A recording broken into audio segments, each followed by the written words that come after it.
மேல்புறம் அருகே குளத்தில் மூழ்கி கல்லூரி மாணவர் பலி. கன்னியாகுமரி மாவட்டம் மேல்புறம் அருகே உள்ள மாலைக்கோடு பகுதியைச் சேர்ந்த பிறை.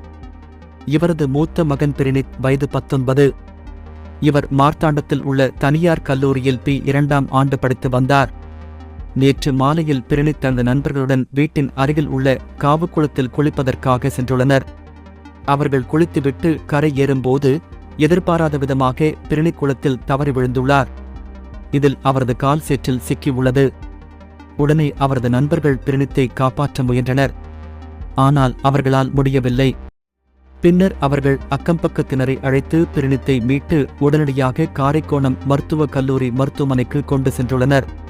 அதன்பின் அங்கிருந்து மேல் சிகிச்சைக்காக திருவனந்தபுரம் தனியார் மருத்துவமனைக்கு கொண்டு சென்றனர். அங்கு அவருக்கு தீவிர சிகிச்சை அளிக்கப்பட்டு வந்தது. ஆனால் அங்கு சிகிச்சை பலனின்றி நேற்று இரவு பிரினித் பரிதாபமாக இறந்துள்ளார். இதுகுறித்து பிறை அரண்மனை போலீசில் புகார் அளித்தார். அதன் பேரில் போலீசார் விசாரணை நடத்தி வருகின்றனர்.